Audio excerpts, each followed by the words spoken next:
Eu assisti hoje um vídeo do Aaron Clary e não é exatamente o tema do vídeo, mas teve um trecho que ele estava abordando a questão das Karens, né?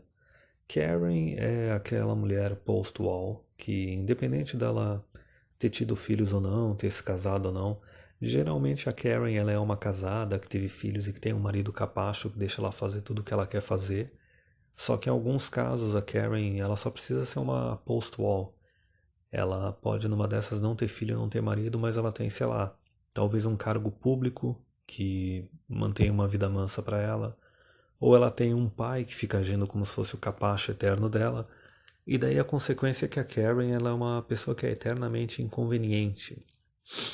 Mas assim, nesse trecho do vídeo, o Aaron Clary ele falou a respeito da Olimpíada da Opressão no meio dos comunistas, no meio dos progressistas, né, no pessoal da esquerda, que é aquele negócio, tu tem meio que se fosse uma escala de oprimido. É que nem, por exemplo, na escala do oprimido, quem não é heterossexual é mais oprimido do que quem é heterossexual, então para eles quem não é heterossexual tem que ser priorizado. E da mesma forma, assim, por exemplo, a mulher negra, ela é mais oprimida do que a mulher branca, então ela tem que ser priorizada, entendeu? Então, da mesma forma que, por exemplo, no ambiente progressista chegar até a expulsar os homens, né, gays, aí depois o que que sobrou de que seria assim privilegiado? O que seria privilegiado seria as mulheres héteros, né? Especialmente as mulheres héteros brancas. Então, assim, conforme eles vão tirando do grupo, tirando ali do movimento, entre aspas, quem eles consideram privilegiado, porque só quem é oprimido que tem que ter vez, tem que ter voz, é como se agora tivesse chego na vez das mulheres brancas e hétero no ambiente progressista começarem a tomar na orelha, entendeu? A ser meio que expulsas do movimento. E daí, nesse caso, por exemplo, entre as Karens, porque o meme geral da Karen é aquela branca post-wall chata pra caramba. Mas, enfim, a parte que me fez gravar esse áudio é um momento que ele fala, por exemplo, que a mulher branca, lá nos Estados Unidos, né, ele estava falando, não é nem a questão de que ela pode sofrer algum abuso nas mãos de algum homem com quem ela está se relacionando, nem nada disso. É meio que a questão assim da Karen, não é nem a questão dela sofrer algum abuso, alguma violência. Ela não pode ser incomodada, sabe? Ela ser incomodada já é como se fosse uma forma de abuso, uma forma de violência. Enfim, por que que eu tô gravando esse áudio? Porque é como se fosse uma escala, certo? Eu vou fazer essa comparação assim de, não, para essas mulheres, não só as Karen, as brancas, as negras, as héteros, as gays, etc. Para todas elas no geral, não é nem a questão de que assim, tá sendo oprimida porque realmente está sendo abusada, realmente está sofrendo violência. Para elas, ser incomodada, se sentir desconfortável de alguma forma, é uma forma de abuso, é uma forma de violência. E vamos lá.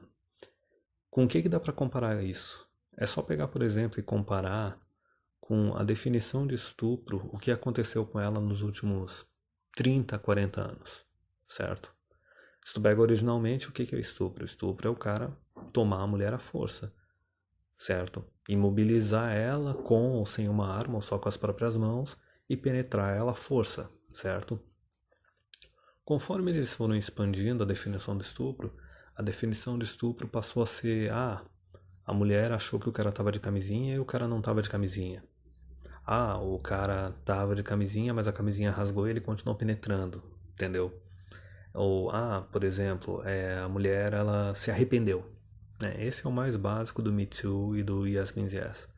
A mulher se arrependeu de transar com o cara. Ela estava se relacionando com ele e achando que ia namorar com ele, ou achando que ia namorar e casar com ele, mas ele só queria diversão. E daí ele terminou com ela. E daí depois ela acusou de estupro, entendeu? E, novamente, aquele negócio, a acusação pode ser feita semanas, meses, anos depois. Então a gente vê que algo que originalmente realmente era uma violência, era um abuso, foi se expandindo para uma escala ao ponto de não é uma inconveniência, entendeu? O cara decepcionou ela, o cara foi inconveniente com ela, incomodou ela, entendeu? Isso é violência, isso é abuso. Por que que eu tô falando isso? Porque agora em 2020 inseriram no Maria da Penha aqui no Brasil a definição de violência psicológica, certo? E se for resumir, a violência psicológica é basicamente qualquer coisa que cause, como é que é o termo?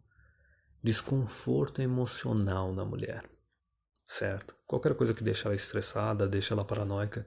Então o que que é isso? Já não é mais aquela questão de violência e abuso real, de força física, certo?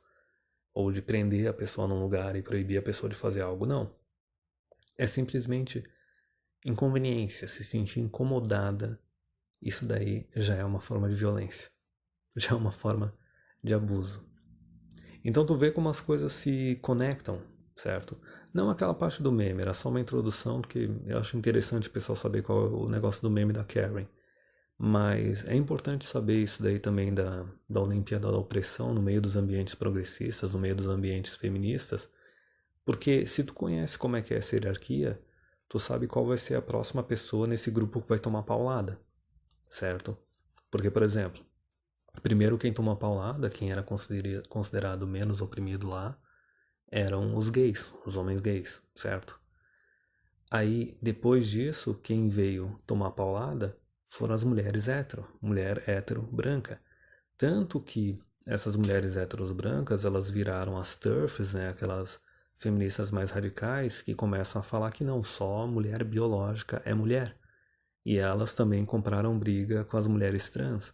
E daí a gente veio essa união diabólica entre os tradicons, né, os tradicionalistas conservadores, bando de cuck, com as feministas, né, no geral essas que estão na escala da opressão, as brancas héteros, que querem defender o quê? Querem defender a posição delas de privilégio, entendeu? A posição de mulher privilegiada. E essa parte da mulher branca hétero é totalmente Karen.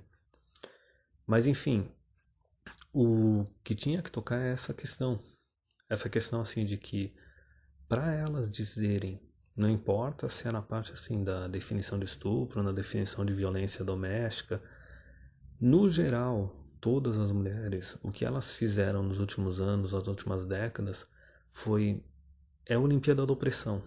É simplesmente a Olimpíada da Opressão. Não importa se elas têm expectativa de vida mais longa do que a dos homens, não importa se nos países desenvolvidos tu tem mais mulheres se formando no ensino superior do que homens, não importa se o Estado ele cobra bem menos imposto de mulher e direciona bem mais benefício para elas têm que ter sempre alguma coisa para reclamar. Elas têm que ter alguma forma de afirmar que elas são oprimidas, entendeu? E para isso é necessário ficar criando esse negócio totalmente esquizofrênico, de expandir todas as formas de violência, de abuso, entendeu? Seja doméstico, seja sexual. E daí chega naquele nível de clown world, naquele nível honk atual, que tu vê claramente que não é abuso real, não é opressão real, não é violência real. Para a mulher atual, simplesmente se sentir incomodada com algo já é uma violência, já é um abuso. É de um nível extremo, sei lá, é bichinho de estimação, é pet de luxo, é como se a mulher fosse um bichinho de estimação, um pet de luxo, é como se fosse uma flor de sombra, né, uma orquídea. A princesinha, o tesourinho não pode passar por nenhuma inconveniência, nenhuma situação desconfortável na vida. Basicamente, ninguém tem o direito de decepcionar ela, ninguém tem o direito de não satisfazer as demandas delas, e se fizer isso, é uma forma de abuso, é uma forma de violência, é uma forma de estupro. Tanto que, antes de eu começar o celibato, lá em 2018, quando eu fiz aquele vídeo falando sobre, como é que era o termo mesmo? Eu não vou lembrar o título do vídeo, mas era quando eu abordei assim a questão que o Me Too, as falsas acusações, elas estavam chegando aqui no Brasil, porque já tinha mulheres no YouTube brasileiros discutindo isso. Ali eu tinha dito já o seguinte, que, por exemplo, se tu estava se relacionando com uma mulher, digamos assim, se é um relacionamento casual, mas ela te acha um cara foda e ela tem expectativa de namorar contigo. Se tu terminar a relação casual com ela e não pedir ela em namoro, tu vai estar decepcionando ela, tu vai estar incomodando ela, entendeu? Deixando ela numa situação desconfortável. E ali tu já corre o risco de tomar uma acusação de estupro. E a gente sabe que não tem consequência para elas quando elas fazem falsas acusações. Da mesma forma, se tu tá namorando uma mulher, ela tem expectativa de morar junto contigo, de que tu peça ela em casamento e tu não faz isso, tu pode tomar uma acusação durante o relacionamento ou a hora que tu for terminar com ela. Da mesma forma, se talvez tu estiver já morando com uma mulher já casada com ela e, por exemplo, ela quer ter filho, tu não quer ter filho, ou ela pode ficar fazendo um monte de ultimato, querendo controlar a tua vida no relacionamento, gastar o teu dinheiro. E, logicamente, isso é violência psicológica só quando tu comete contra ela, quando ela comete contra ti, não. Então, assim, até nesse estágio, relacionamento sério, com ou sem filhos, se tu não satisfazer as demandas dela, tu pode tomar uma acusação, certo?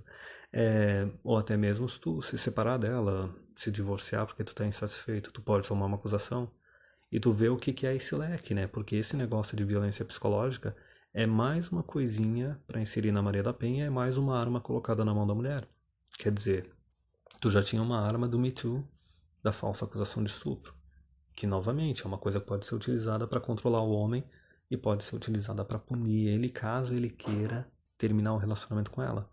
E da mesma forma, agora tem mais uma arma na mão da mulher, que seria a definição da violência psicológica, que é qualquer coisa que incomode a mulher, que ela pode ficar usando isso durante o relacionamento. Quer dizer, durante o relacionamento ela pode usar a arma da acusação de violência psicológica contra ti, e depois que termina, ela pode usar ainda a arma da acusação de estupro. Entendeu? Quer dizer, já foi expandido tanto essas duas definições, tanto de violência quanto do que é estupro, para níveis irreais, que não tem jeito. Dentro ou fora de um relacionamento sério, ou durante o relacionamento depois que tu termina com ele, porque a gente sabe que a acusação de estupro ela pode ser feita anos depois do suposto estupro, o cara está totalmente controlado. E daí quando a gente vem falar que mulher é amoral, que não tem como se relacionar com elas, quanto mais elas estão empoderadas, piores elas ficam, mais tóxicas elas ficam, mais inviável fica ter não só um relacionamento de longo prazo, mas um relacionamento curto com elas, aí falam que tu tá sendo radical demais, que tu tá sendo extremista demais.